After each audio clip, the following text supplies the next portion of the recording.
Halo saudara, dari Washington DC, saya Helby Yohanes dan tim VOA kembali hadir dengan serangkaian berita Amerika Serikat dalam segmen Sapa Dunia.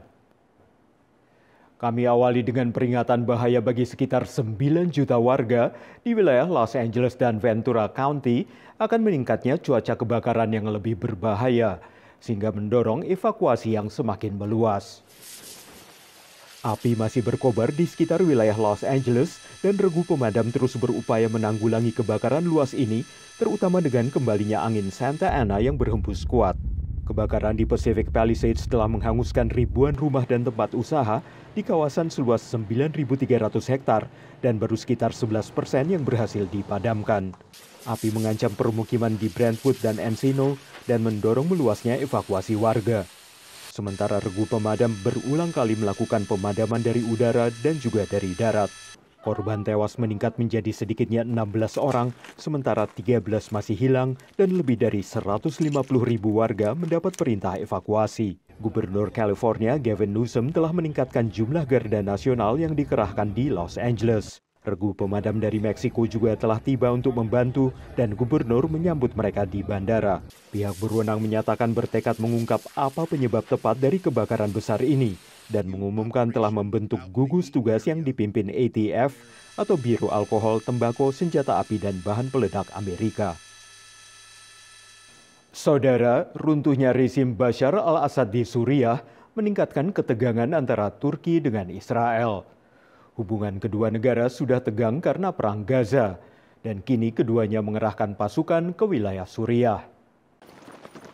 Turki dan Israel sama-sama mengerahkan tentaranya ke Suriah setelah jatuhnya rezim Bashar al-Assad. Hubungan kedua negara sudah tegang akibat perang Israel-Hamas di Gaza. Para analis memperingatkan risiko konfrontasi regional baru. And Israel fears that Syria will be used again for transfer of weapons from Iran to Syria, and hence it will need to operate in the future in Syria. And the situation of Turkish forces in southern Syria will create a problem for Israel and a risk for confrontation. Sebuah laporan pemerintah Israel memperingatkan risiko itu. Dukungan publik Menteri Luar Negeri Israel Gideon Sa'ar terhadap Kurdi Suriah yang ditetapkan Ankara sebagai teroris semakin mengobarkan ketegangan. Baik pemimpin Israel maupun Turki mengklaim memiliki hubungan dekat dengan Presiden AS terpilih Donald Trump.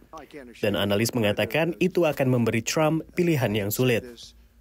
Trump cabinet picks do point to a very pro-Israeli, pro-Netanyahu direction. And of course, the poor state of Turkish relations with Israel will be a problem, especially in U.S. Congress. But I think separate from Trump's cabinet picks and bureaucratic picks, this group, the inner core, believes Turkey is key to this region. Donald Trump sangat mendorong pembebasan sandera Israel dan langkah mengakhiri perang sebelum dia mulai menjabat bulan ini. Ini dinilai sebagai peluang bagi Erdogan untuk memperkuat hubungannya dengan pemimpin AS. Assuming Israel has won most of what it's wanted, Erdogan really doesn't have much fair reason to curse Israel every day, which would remove the most important obstacle to better Turkey-American relations.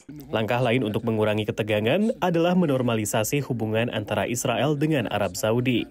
Sebuah upaya yang diharapkan banyak orang untuk dilanjutkan Donald Trump.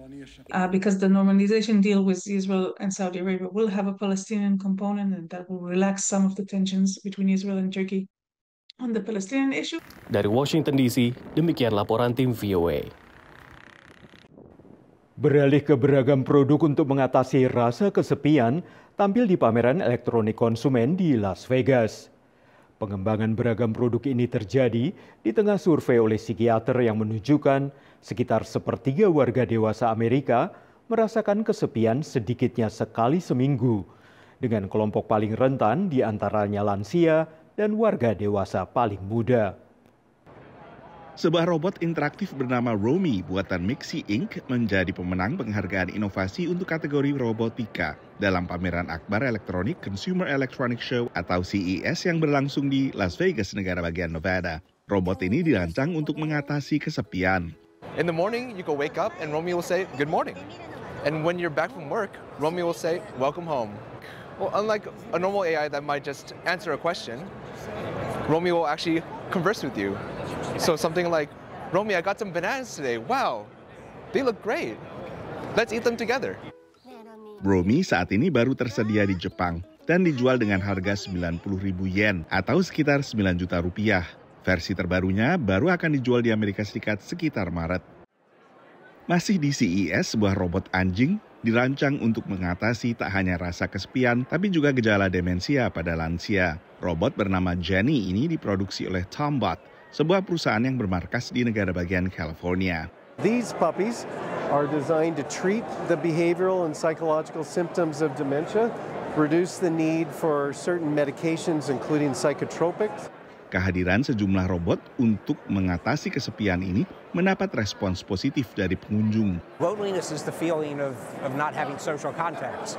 You could be in a 500-bed facility or in a community of many people, and you could still be lonely if you don't have those social connections. Jenny dijual dengan harga $1.500 atau lebih dari 24 juta rupiah. Selain dijual langsung ke konsumen, produk ini juga disewakan ke institusi yang membutuhkan termasuk panti lansia.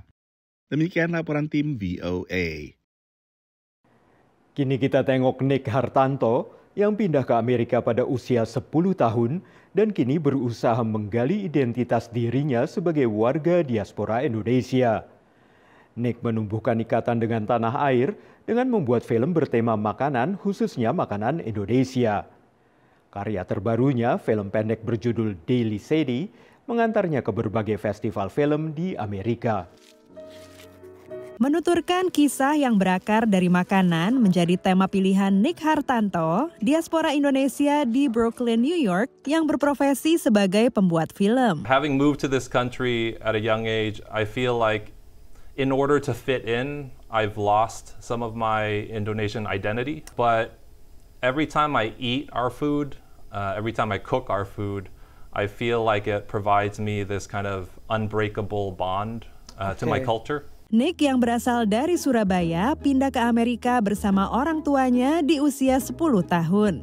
Mereka menetap di Daly City, California, di mana Nick menempuh pendidikan dasar sebelum pindah ke Boston untuk melanjutkan kuliah film di Emerson College. Kehidupannya sebagai anak imigran di Daly City kemudian melahirkan film pendek dengan judul yang sama. Shortly after moving here from Indonesia,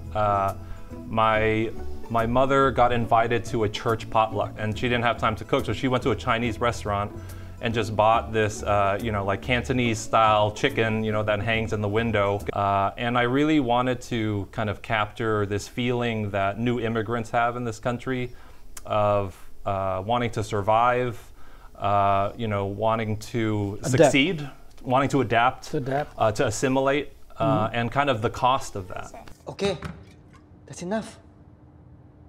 Banyak dari elemen film itu yang menarik, sinematografinya bagus, dialognya bagus, dan bahkan cerita yang menunjukkan keseharian orang Indonesia yang tinggal di Amerika dengan bule-bule yang nggak tahu apa namanya makanan Indonesia. Setelah Daly City ditampilkan di berbagai film festival dan memperoleh penghargaan, impian Nick selanjutnya adalah membuat film feature panjang.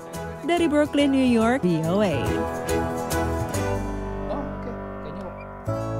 Saudara, kami akan kembali dengan Sapa Dunia Senin depan. Terima kasih atas perhatian Anda. Dari Washington DC, saya Helby Yohanes dan tim VOA.